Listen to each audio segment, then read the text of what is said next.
Jewellers first ever factory outlet లో నక్షి Mela October 25 నుంచి 2 November వరకు ఎలాంటి నక్షి ఆర్నమెంట్స్ పైన ఫ్లాట్ 9.99% VA మాత్రమే. ఈ ఆఫర్ అన్ని బ్రాంచెస్ కి వర్తిస్తుంది.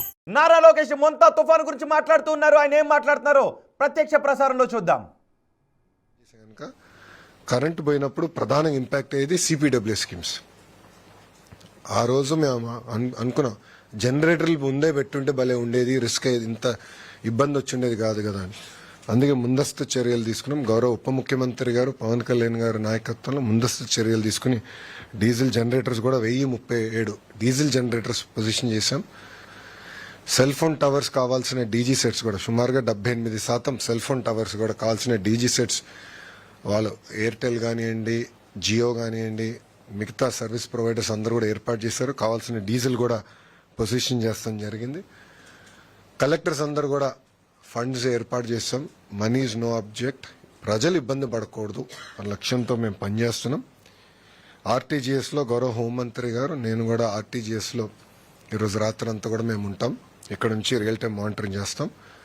గౌరవ ముఖ్యమంత్రి గారు కూడా ప్రతి 2 గంటలకు ఒకసారి టెలికాన్ఫరెన్స్ కూడా తీసుకుని ఏంటి కరెంట్ స్టేటస్ ఏంటనేది రాత్రంతా కూడా గౌరవ ముఖ్యమంత్రి గారు మాతో రివ్యూ చేస్తారు. ఇది సైక్లోన్ మొంతా దాటిన తర్వాత ఇమీడియట్గా సీఎం గారు ఆదేశాల మేరకు రీహాబిలిటేషన్ స్టార్ట్ అవ్వాలి, రిలీఫ్ అందించాలి. దానికి కూడా ఏంటంటే డ్రోన్స్, లో లెవెల్ ఫ్లయింగ్ ఏరియల్ వెహికల్స్ పెట్టి మొత్తం రియల్ టైం ట్రాకింగ్ చేసి పంట నష్టం ఎంత జరిగింది, ఇల్లు ఏంటి, మొత్తం రియల్ టైం ట్రాకింగ్ చేయమని చెప్పారు. చేసి దాని తర్వాత రిలీఫ్ రీహాబిలిటేషన్ కూడా యుద్ధ ప్రాతిపదికంగా డేటా డ్రివెన్ మోడల్లో చేయమని ఆయన ఆదేశాలు జారీ చేశారు. కావాల్సిన ఏర్పాట్లు కూడా ప్రభుత్వం చేసింది. ఇక్కడ ప్రజలు నేను ఒక విషయం కోరాలనుకుంటున్నాను.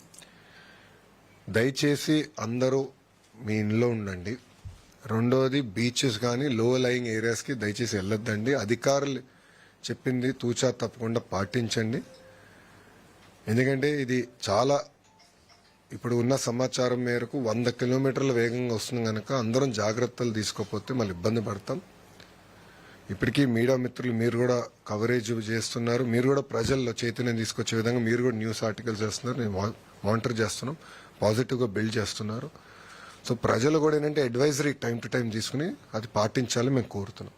ఈ టైం బయటికి వెళ్తాం కరెక్ట్ కాదు, బీచ్ల దగ్గరికి వెళ్తాం, వీడియోలు చేస్తాం, ఇది టైం కాదు. ఇది అందరు జాగ్రత్తగా ఉండాలి. చాలా క్రిటికల్ అవర్ ఉంటుంది 11:30 నుంచి. ఇప్పటికి మీరు చూస్తే చాలా దగ్గర వర్షాలు గట్టిగా పడుతున్నాయి.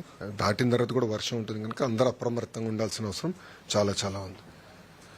సారీ,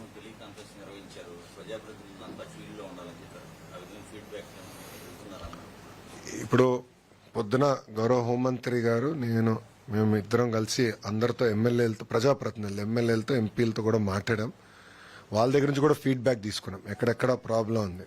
గోపాల్పురం ఎమ్మెల్యే గారితో మాట్లాడడం, ఎర్రకాలువ పొటెన్షియల్గా ప్రాబ్లం ఉందంటే దానికి కావాల్సిన చర్యలు మేము సెంట్రల్ ఇక్కడ తీసుకున్నాం. ఆయన కూడా యాక్షన్లోకి దిగి అక్కడ లోకల్గా ఆయన కోఆర్డినేట్